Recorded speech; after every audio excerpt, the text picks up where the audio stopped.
Welcome to Manny's TV Talk, where we will talk about all of our favorite reality TV shows and news surrounding them. Grab a snack, a drink, and get comfortable because this starts now. Hello, everybody. Welcome back. Today we're going to be talking about The Bachelor, Season 28, Episode 6. Let's get right into this. I'm afraid of someone not accepting me for me. I don't feel perfect. I feel like there's a lot that's wrong with me. I have a fear that someone at So a certain Joey point and his might... girlfriends are in Montreal, Canada. So the episode actually starts. We see Joey just walking around Canada, and he's sort of contemplating on the journey he's taking. And it's actually kind of a sad Joey that we see because he feels a little scared because of how broken he was when, he fell in love with Charity. It was very emotional, he says. And he is scared of not being accepted for who he is. And the inner demons are sort of telling him that something might not work out. And, someone won't truly love him for who he is.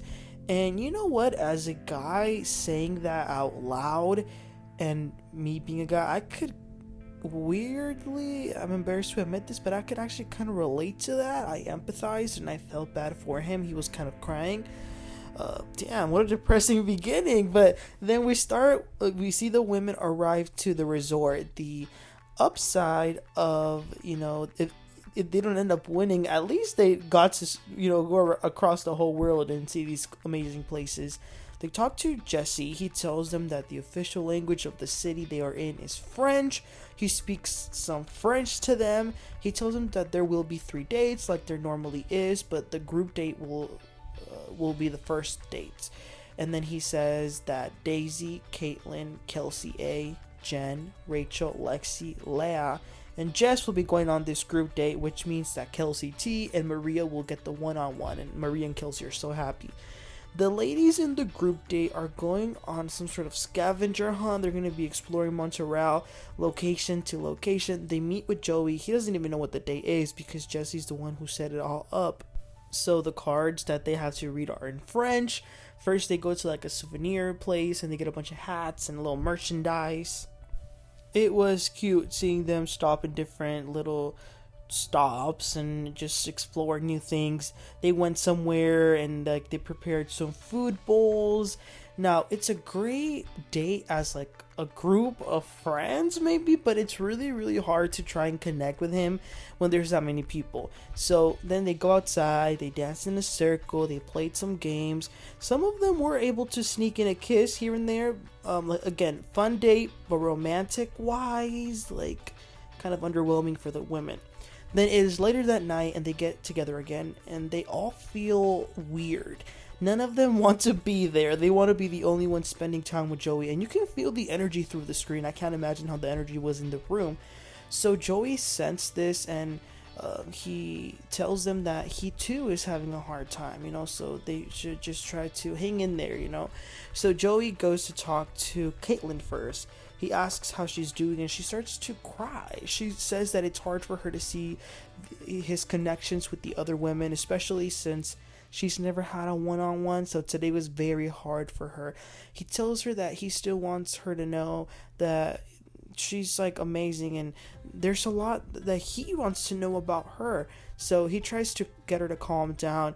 He also talks to Kelsey and she too says something similar. She says that she's never been insecure, but she does want to feel wanted and not just like a background character, and she too begins to cry. He says no, you're not a background character. There's no way you're too special to be a background character.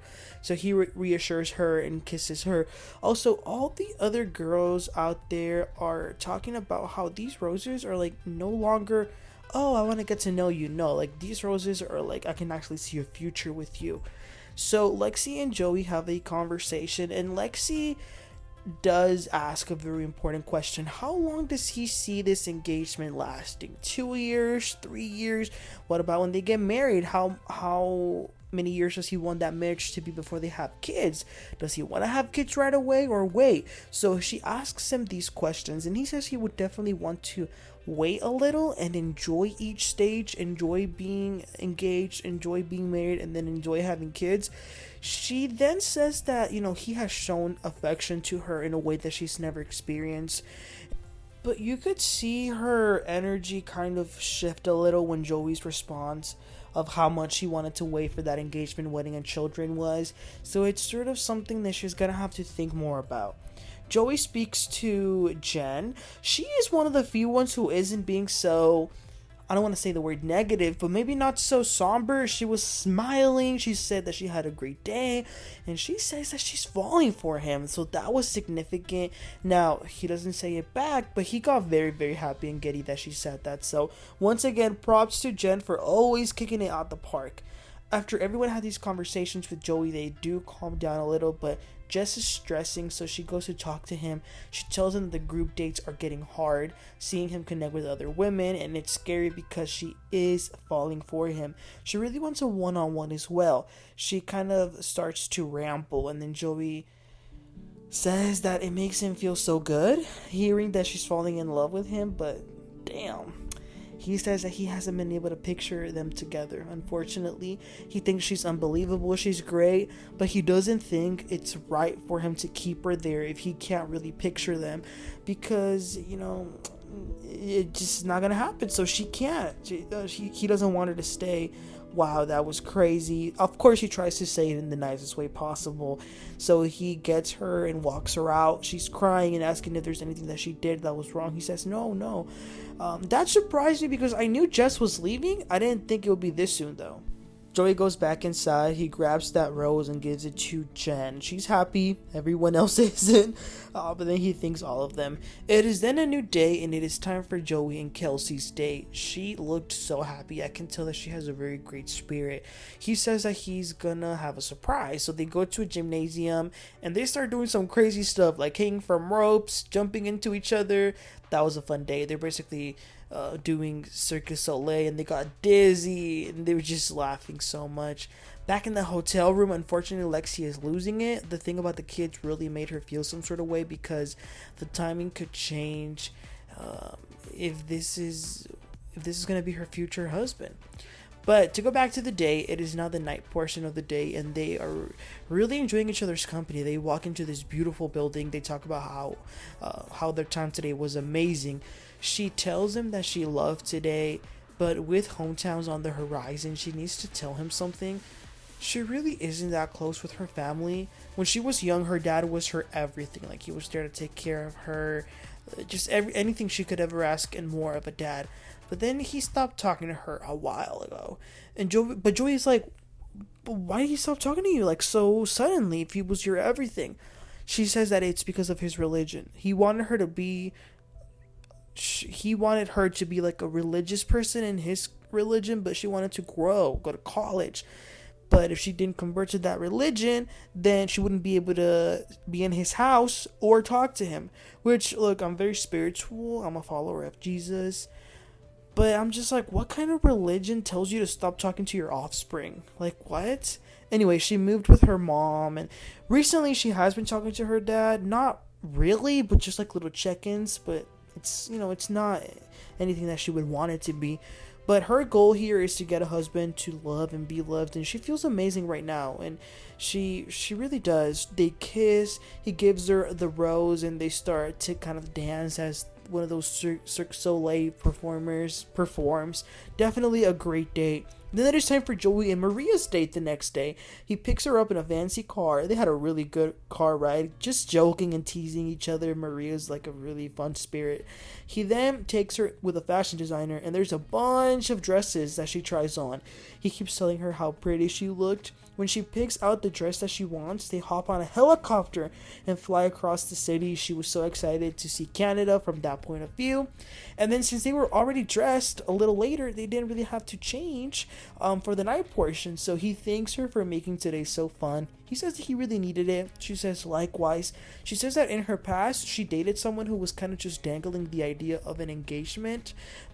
So she wants to be with someone who's actually going to be committed and serious and follow through with what they say they're going to do. And Joey says that, you know what, if I propose, I'm going to follow it up with marriage. So he ain't playing about this. She says that she loves spending time with him so much, and he makes her feel happy, and she's falling for him. She tells him.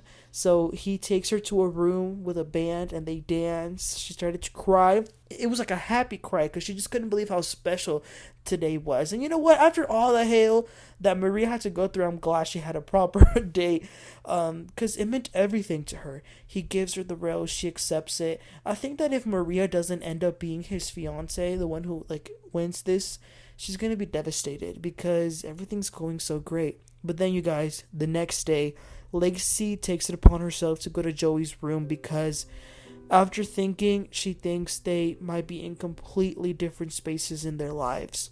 So she goes to his room. She tells him about her reflection after the conversation they had about timing, and that he wanted to take a long time. She says that unfortunately that's something that she doesn't have the privilege to do because of her health situation. She has felt heard, respected, and as a whole person by him, and she will for always remember the conversation that they had on their date in Malta. But with possible infertility and being 30, she just can't wait 5-6 years. She needs to do things on a faster pace, so she doesn't think that it's fair for her to stay here if they're going to be on 2 different timelines. He says that he too loved the Malta date and how he was so grateful that she opened up about something so personal, but he's kind of shocked by this. He was thinking they would, have this conversation further maybe next week, so this turns into a goodbye. Joey feels crushed because she was one of the ones he truly could see and picture as his wife. And he says that in his confessional that he was going to be willing to maybe work through it if it ended up being her. He wasn't going to wait, So Lexi then says goodbye to Daisy and Maria. That was really sad for me to watch, I'm not gonna lie to you, because I like Lexi and I feel like they could have worked through this. I really don't feel like the only answer was for her to walk away. But then it is the next day and it's going to be a rose ceremony. There's even fewer women. Joey goes in. He tells them that his biggest fear is ending up loving someone and that not being reciprocated, which is a lot to share that, so props to him. They begin the cocktail party. When Caitlyn talks to him, she is the one who wants to tell him how great he is to make him feel good, so that was nice. Him and Daisy, it's been a while, but they clearly still like each other. She then tells him that she needs to say something to him, which can be a make it or break it. I got so worried, but then she put her feet up in the air and she asks if he gives good foot massages. That was cute and funny. Jenn already has a roast, but again, she always kicks it out the park. She's so creative, and she goes to teach him how to play piano. Mind you, the piano they were playing was in front of all the girls. It was so awkward. More chats ended up happening with Leia, Kelsey. Then Rachel goes with him, and she too tries to make him feel good after the speech he gave. She wants to make him feel like he will be loved. This cocktail party was definitely much more intimate than the previous ones have been, and then it is time for the rose ceremony. So the roses that have already been given out are for Maria, Kelsey, and Jenn. But there's only 3 roses that are going to be given out, you guys. 3. This was hard. So the first one went to Daisy. No surprise there. The second one went to Kelsey A. Definitely no surprise there. But then the third one, I was like, oh, who is it going to be? But he ends up giving it to Rachel. And I kind of knew it, but I was hoping, I still have my hopes up for Caitlyn. Unfortunately, Caitlyn and Leia have to go. Leia, you know what? After all she did, nobody cares about her. She did cry in the car about, if I wish I had the opportunity to spend more time with him, but that's his loss. I was just like, baby girl, you burned the card, so you can't really be complaining. But Caitlyn, she's so sad. She definitely tried these, I think, past few episodes, but she just didn't have the time as the others did to really solidify those feelings. So that was the end of their journey with Joey. So next week they will experience Canada even more. They're going to go to another city, And next week is pre-hometowns. So this is ending soon, people. We have next week, then we'll have actual hometowns, then overnights, and then the finale. I mean, wow, that's crazy. But yeah, you guys, this season is amazing. But y'all, let me know, what are your thoughts about Jess being escorted out the building, Lexi exiting, and then the two girls that were not picked? What did y'all think about that? Do y'all agree that Lexi could have maybe waited a little more and maybe they could have worked something out? Let me know your thoughts. Please don't forget to like and subscribe, and I'll catch y'all next time. You have a great one. Bye.